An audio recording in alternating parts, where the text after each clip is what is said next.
Tem muita gente agora, com a queda recente do real versus o dólar, que tá fazendo as contas, né? Pô, mas eu botei dinheiro na renda fixa, lá tô ganhando 13% ao ano, só que o real tá perdendo pro dólar. O real caiu 19%, 20% contra o dólar no ano passado. Então, o CDI não tá justificando o risco cambial, né? De eu ficar com real em vez de dólar.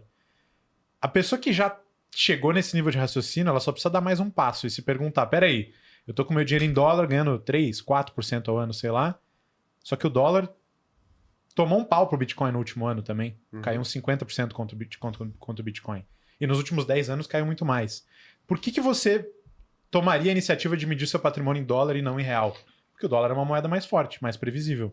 No mundo globalizado, com menos fronteira, com menos controle de capital, tu tem que medir teu patrimônio na moeda mais forte que tem. Senão tu vai ser diluído e vai ficar mais pobre versus o resto do mundo se tu ficar só no teu cercadinho aqui do Brasil. Blindado pelos índices oficiais e números que as autoridades te dão de colher na boca aqui.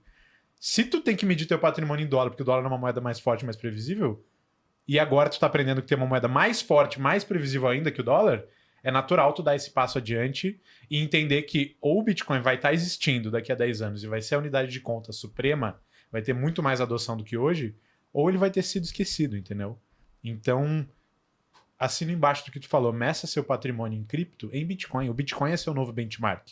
O Bitcoin é uma unidade de medida de dinheiro, de valor, que não pode ser inflada, manipulada politicamente, que não responde aos humores de governantes eleitos ou não. Então, essa é a unidade de medida na qual você deveria controlar a evolução do seu patrimônio, e não reais ou dólares. Quantos por cento dos reais vieram à tona, foram criados nos últimos 5 anos? Sei lá, quase metade de todos os reais que existem, dependendo da medida que você tomar. Como é que tu vai medir teu patrimônio num negócio desse?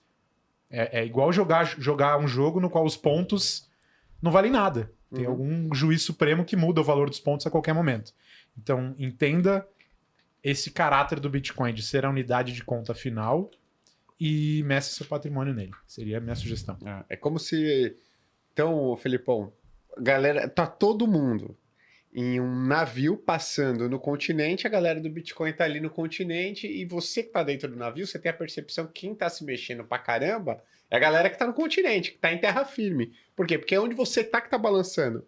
Mas se você for olhar de fora, quem tá balangando mesmo são as moedas tradicionais, né? O real, o dólar, enfim, o Bitcoin ele tá parado. Isso por conta da sua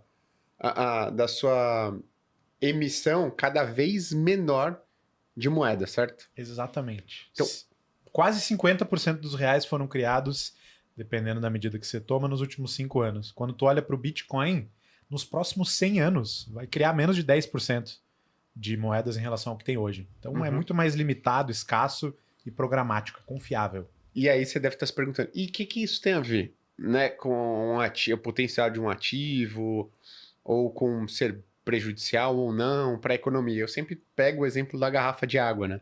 Pô, se nessa mesa aqui cada um tem 10 reais e a gente quer comprar essa garrafa de água, provavelmente o valor dela vai ser 10 reais. Aí chega alguém de fora do governo e fala, pô, não, caramba, tá todo mundo brigando por uma garrafa de água, eu vou resolver essa história aqui. Toma Gui mais 10, toma Ricardo mais 10, Bazan mais 10 Felipe. Agora vocês vão viver bem. Pô, a gente só tem uma garrafa de água aqui ainda pra gente tomar, o valor da garrafa vai para 20. Então isso vem acontecendo não só nos últimos 5 anos, mas nos últimos 10, 20, 30, em alguns momentos com maior intensidade, outros momentos com menor intensidade, mas a gente não vê uma destruição de moeda, né? Ou a gente não vê um período de tempo em que, pô, teve uma destruição de moeda em circulação.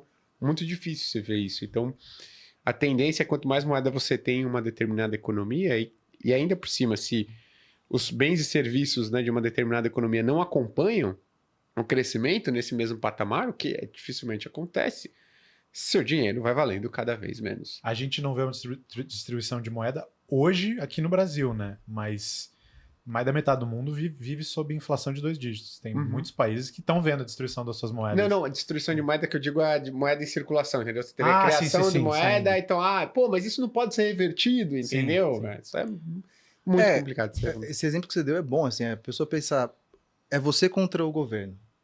Quem acumula mais rápido moeda real? Você consegue acumular com o que você trabalha? Qual que é a taxa de acúmulo que você tem? E qual que é a taxa de acúmulo que o governo pode ter, porque ele pode só criar a moeda? Uhum. Se ele pode colocar mais dinheiro no bolinho dele do que você consegue colocar no seu, o seu vale menos proporcionalmente, né?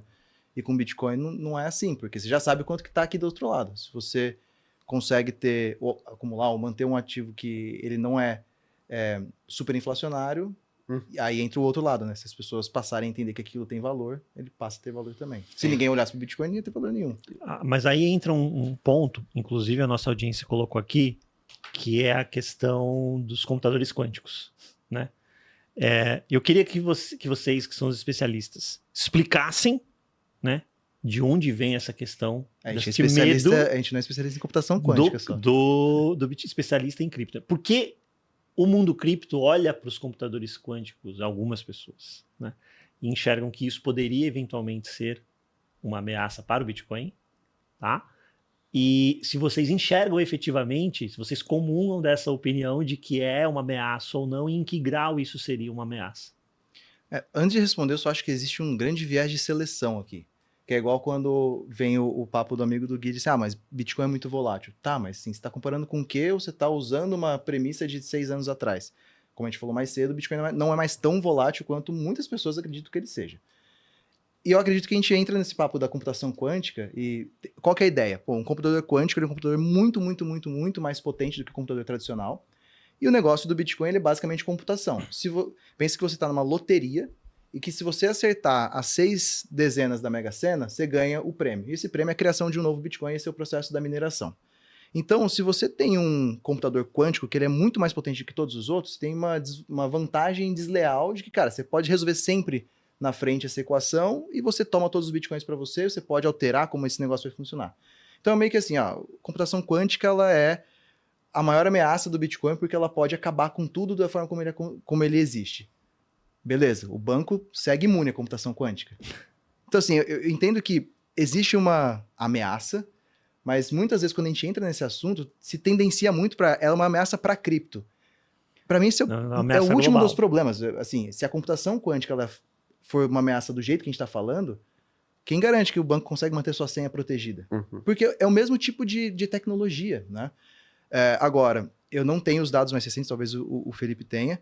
Eu lembro de muitos anos atrás, houve um estudo sobre computação quântica e a ameaça dela ao Bitcoin. E existe uma diferença entre você conseguir hackear o Bitcoin minerando um bloco específico e fraudando ele, e outra coisa é você manter toda a cadeia para o futuro, e você manter, porque o ataque de 51% que a gente diz que é você tomar a maior parte da rede e você meio que virar dono dela, você pode fazer ele pontualmente, mas você teria que manter isso para sempre. Sempre ser o cara que está gastando ali a energia, poder computacional para manter a sua versão da verdade. Então não é um negócio tão simples assim. Ficaria tão caro que não vale a pena você jogar contra. Eu não vou entrar assim, pessoalmente, eu não entro nessa piração de a computação quântica vai acabar com o Bitcoin, porque se acabar com o Bitcoin, acaba com o mundo. E eu não sou especialista nisso também para tentar, né, falar com toda a propriedade do mundo o que eu acho que vai acontecer. Eu acredito que Bitcoin é tecnologia assim como o restante das outras tecnologias que a gente utiliza. E elas têm que evoluir junto com a computação quântica. Ou com qualquer outra tecnologia que existe. E o mundo se adapta. Mas dado que é mais difícil de mexer nas regras do Bitcoin, ele não teria mais vulnerável que bancos ou outras entidades?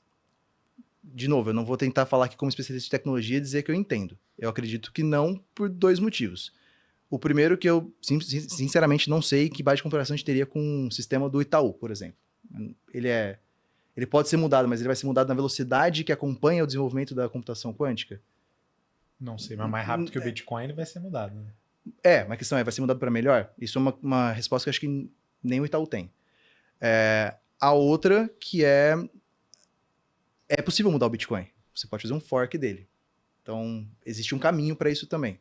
Que, mais uma vez, a gente não sabe o output. Eu só acho que é uma questão que não adianta a gente tentar responder muito, porque ninguém tem muito essa resposta. E eu acredito que se fosse uma ameaça tão grande quanto ela realmente é, talvez o restante do mundo já estaria prejudicado por isso. Eu acho que é uma puta ameaça, velho. É o Bitcoin. Top 3 maior ameaça, assim. Mas só pro Bitcoin. É que o Bitcoin é que para as outras criptos também, mas o Bitcoin Não, é o que eu importa, digo pro né? restante do sistema financeiro. Mais pro Bitcoin do que para outras entidades por conta dessa questão. O complicado do Bitcoin é que Da não dá pra você imutabilidade. arrumar ele no meio do caminho. É muito difícil. As mudanças que acontecem no protocolo, nas regras técnicas do Bitcoin, passam anos em discussão. Então, agora a galera está discutindo qual que é a mudança que vai ser feita daqui a 3, 4 anos para se prevenir em relação a isso. E eu acho que é um dos maiores, se não o maior risco técnico ao Bitcoin hoje é o avanço dessa parada. Porque tem um descompasso muito grande entre a notícia que a gente recebe, o Google lançou um chip quântico novo há 4 meses atrás, versus o estado da arte de verdade, né? Porque o chip que o Google lançou não é o melhor chip que o Google tem, que ele está desenvolvendo. E o melhor chip do Google não é o melhor que a NSA tem, ou que o exército americano tem, então, ou que os chineses têm. Então vai saber onde que está a vanguarda de verdade, né? Você não sabe. Então tem que agir com uma cautela excessiva, ali, um colchão de gordura, né? A parada do chip quântico tem 2 frentes nas quais ela é perigosa para o Bitcoin. A frente da mineração e a frente dos endereços. Na mineração é o que o Bazan falou, você tem chance de um computador passar na frente da corrida de todo o resto e assim ganhar o direito de censurar transações ou de trocar saldos de um endereço para o outro, falando de uma maneira bem simplificada aqui. Esse é um risco, do lado da mineração. Para mitigar esse risco, a gente sabe o que precisa fazer. Mudar o algoritmo de mineração no Bitcoin. Porque tem alguns algoritmos, que é você pensa no algoritmo como essa competição, essa loteria que a galera joga. Tem alguns que são resistentes a Quantum. Então mesmo um computador quântico não vai ter vantagem nesse tipo de jogo. Hoje a gente usa um algoritmo no Bitcoin que é vulnerável a computadores quânticos. Teria que mudar ele. Vai dar trabalho? Vai. Mas a gente sabe como mudar, já sabe até qual que é o próximo algoritmo que teria que implementar. Então, é um caminho que é chato, mas é factível. Só que a outra frente, que é a frente das moedas, dos endereços, que eu falei, né? Tem a frente dos mineradores e dos endereços. A outra frente é mais delicada, porque envolve uma decisão que não é puramente técnica. No passado... Só uma pergunta. Como assim dos endereços? Pois então, qual que é o problema? Você tem vários tipos de endereços na rede do Bitcoin. E tem alguns deles, no passado, que sempre que fazia uma transação, expunha a chave pública do endereço, que é um pedaço de informação a partir do qual, se você tem um computador quântico pica das galáxias, tu consegue calcular a chave privada. Então toda a segurança dos endereços do Bitcoin reside no fato de que você tem 2 chaves, uma pública e uma privada. Mesmo sabendo a pública, você não consegue saber a privada. Essa é a fundação da segurança dos endereços de Bitcoin. Só que um computador quântico pica das galáxias pode pegar uma chave pública e calcular a partir dela uma chave privada. Hoje em dia, os endereços de Bitcoin já não mostram mais a chave pública. Então, para os endereços atuais, isso não é um problema. Mas no passado, eles mostravam. E aí você tem endereços como o do Satoshi, que tem 1 milhão de Bitcoin lá, que estão expostos, tem as chaves públicas expostas, e que um dia, se esse computador vier a existir, o primeiro lugar que esse computador quântico vai procurar, o maior canário na mina, né? Não sei nem como traduz essa expressão, mas tipo, a maior bandeira, termômetro de progresso da computação quântica mundo afora, são as moedas do Satoshi. Porque a hora que tiver um computador quântico forte o suficiente, Vai pegar. ele vai pegar essas moedas. É o maior prêmio descentralizado para o avanço da computação quântica que existe. Ninguém vai nem reclamar. Porque cadê ele? Então, tem que ver a público pedir que roubaram meus Bitcoin, porra. Então, é verdade. E aí o que a gente faz? Né? A solução aí, veja que ela não é técnica, igual no caso da mineração. A solução é social. A gente vai deixar as moedas do Satoshi lá, esperando como bounty, como prêmio, como incentivo para o desenvolvimento da computação quântica, ou a gente vai, como comunidade, assumir que o Satoshi não está mais entre nós e dar algum destino para essas moedas. O que vocês fariam? Essa é a pergunta que a comunidade do Bitcoin está se fazendo agora. Mas como assim? Eles podem dar um destino para esses Bitcoins? A gente pode, todo mundo sentar aqui numa mesa, todos os Bitcoiners do mundo e falar, galera, a computação quântica está batendo na porta. Os caras vão pegar as moedas do Satoshi. E a gente faz o quê? Satoshi não aparece. Satoshi não aparece. Vamos fazer uma versão nova aqui, todo mundo instala no seu computador, todas as exchanges, todas as pessoas, e nessa versão nova, as moedas do Satoshi estão congeladas, elas não podem ser movidas. Vamos fazer isso, todo mundo? Vamos Aí fazer? ele aparece. Aí ele aparece. Aí, nem que seja Mas numa aí- mesa espírita, ele aparece. Mas aí, pensa só comigo, o cara que tá assistindo aqui e tal, vendo nosso podcast, mas se a comunidade decide fazer isso, né, com as moedas do Satoshi, ela não poderia, por exemplo, tem aqui, ó, uma comunidade bandido. do Bitcoiners tem 70% é americano. O Brasil aqui tá enchendo o saco, cara. Vamos sentar aqui, mudar, congela tudo que tá dos brasileiros lá, sacana pra caramba, os caras ficam fazendo meme. Descongela. Não existe isso também, não abriria brecha para eventuais discussões. Abaixo da linha do Tipo Equador assim, congela. Porque o que você colocou assim é como se tivesse um comitê, um board. Exato. Um board lá, e tem os caras lá que, porra, quem que é esses caras que vão sentar nessa mesa e decidir, entendeu? É o cara da Binance, é o... Você comentou aqui o nome do cara que tem... Michael Saylor. O Michael Saylor. Quem que vai sentar para decidir quais vão ser os próximos rumos? Porque o que eu lembro até que uma analogia que o Bazar fez é muito do Bitcoin, a força da rede, é como se todo mundo que tá jogando banco imobiliário tivesse que, ó, o cara tá gastando R$100 para comprar ali o bairro do Morumbi. Tá bom, todo mundo anota aí que o cara gastou R$100 para comprar o bairro do Morumbi. Ah, aquele cara queimou o papel. Pô, tá aqui, todo mundo tem registrado. Quanto mais pessoas, ok. E aí na minha cabeça era, cara, se realizar qualquer tipo de alteração ou travar, congelar um número de moedas de alguém, de algum grupo, é muito complicado, porque você teria que ter uma unanimidade. Você nunca vai ter uma unanimidade. Não Então- necessariamente unanimidade, você precisa ter uma maioria. Então, aí é meu ponto. Mas você precisa de maioria adoção o quê? também. Maioria... Aí é igual o Congresso. Maioria simples, maioria Quórum qualificada, quórum qualificado. Mas é igual o Felipe trouxe mais cedo de... houve algumas cópias do Bitcoin em 2017. Se a gente quiser sentar agora e criar uma cópia, a gente cria. O código é aberto. Vai valer tanto quanto o Bitcoin? Você vai conseguir trazer então o tantas que você pessoas... está falando é criar uma cópia do Bitcoin em que a comunidade decida utilizá-la, é isso? Vamos com calma, que você fez as perguntas corretíssimas, as perguntas muito valiosas. Primeiro, se fizerem isso com as moedas do Satoshi, não abre um precedente arriscadíssimo? Abre. Precedente que não existe hoje. Se fizerem um dia, vão ter que fazer com muito cuidado, vão ter que dar um nome muito marketável para isso. Uhum. Não é congelar as moedas do Satoshi, é provavelmente vai ser Proteger. canonizar o sacrifício do Satoshi. É um entendeu? monumento. Isso, uma parada assim. Então é perigosíssimo. Uhum. Satoshi, o mártir. É. A outra pergunta que você fez, tem um board? Quem decide isso? Não tem um board, é free for all. Não há uma organização política formal dos decisores Uhum. do protocolo do Bitcoin. Uhum. É muito difícil de aprender isso porque meio que não tem paralelo no mundo real. Eu gosto de fazer uma analogia com os 3 poderes. Eu brinco que no Bitcoin você tem os 3 poderes, o legislativo, o executivo e o judiciário. O legislativo são os programadores, que escrevem as regras. Qualquer momento, qualquer programador pode criar um programa alternativo do Bitcoin. Então, um programa de Bitcoin, quando você está usando uma wallet, ela está rodando um programa do Bitcoin. Uma exchange, ela está rodando um programa do Bitcoin.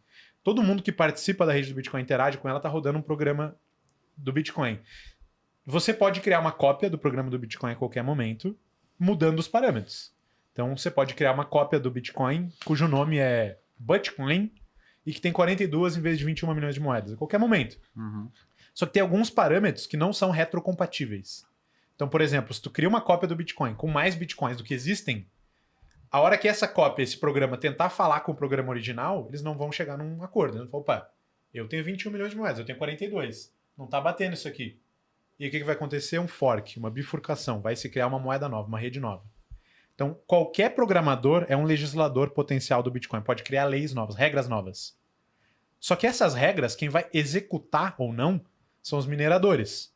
São as máquinas superpotentes que escolhem qual que é o programa do Bitcoin que elas querem executar. É o programa original das 21 milhões ou é o programa que o Felipe e o Gui acabaram de fazer com 42? Coin do Yoto. Eles escolhem, eles são os executores. Repare, qualquer pessoa pode fazer leis, só que alguém precisa executar a lei para ela valer alguma coisa. Uhum. E você tem a terceira força, que é talvez a mais importante nessa analogia, que é a do judiciário, e é quem julga se aquela lei é válida ou não. Quem que é o judiciário no mundo do Bitcoin, na analogia? Quem seria? Quem que julga? Nós, usuários, indivíduos. Nós somos as o pessoas. careca do Bitcoin? Nós somos o grande careca do Bitcoin. Caraca, quem Porque diria, hein, Guilherme? Porque a gente pode escolher, por exemplo, pela exchange que a gente usa. A exchange que eu uso, a Bazar do Bitcoin, para não citar nenhuma aqui nominalmente, a Bazar do Bitcoin tá me dizendo que o Bitcoin de verdade é o Coin do Yoto, é a moeda que o Gui e o Felipe criaram. Então ela só vai apoiar esse negócio agora. Uhum. Mas peraí, eu como judiciário do Bitcoin... Não. O Bitcoin que eu aceitei, que eu conheci, é o original, lá o de 21 milhões. Então eu vou usar uma exchange que está priorizando esse aqui. Tem pessoas que têm dentro da sua casa uma máquina somente dedicada a rodar uma cópia da blockchain do Bitcoin. Não sei se vocês já viram isso, a gente chama de nó, ter um nó em casa. Tipo um minerador, só que ele não tá minerando, ele só tá preservando. Por quê? Para em ocasiões como essa, ele ter a chance de ter a voz dele ouvida. Em ocasiões como essa, ele pode plugar o nó dele, a cópia dele, para uma versão da rede ou para outra. Ah, pra Entendeu? ele falar o seguinte, agora eu vou pra cá, ó. Exatamente. Eu acredito nessa aqui. Você eu tem? julgo que essa aqui, claro, eu julgo que essa aqui é a que vale. Em 2017, teve uma cisão muito importante que eu comentei aqui antes na rede do Bitcoin. Metade da comunidade queria que fosse uma moeda de troca rápida, barata, e metade da comunidade queria que fosse o ouro digital, escasso, robusto, imutável. Essa metade do ouro digital ganhou. Nessa ocasião, 90 e poucos % dos mineradores apoiavam o outro caminho, o caminho da moedinha rápida e barata. Quase todas as grandes exchanges do mundo apoiavam esse outro caminho, mas o judiciário, os usuários que têm nós na sua casa, falaram não, o Bitcoin de verdade é esse aqui, ó, é o BTC, que tem 21 milhões, o bloco de X mega, não sei o quê. Então a questão ela é cheia de cheques de poder, não é tão simples de resolver. Mas é uma democracia nervosa. Então, democracia é a tirania da maioria, né? Democracia é 50% mais um decide. Exato. Nesse caso aí, você tinha 50% mais um dos mineradores e das exchanges querendo uma coisa, mas os usuários quiseram outra. Então, mas no final das contas, seus usuários representam em termos de número de pessoas Um maior. número maior, é verdade. Caralho, que animal, cara. Se fosse por delegados, tinha ido pro outro lado. Exatamente. Se fosse do delegado, você tinha ido pro outro lado. Exatamente.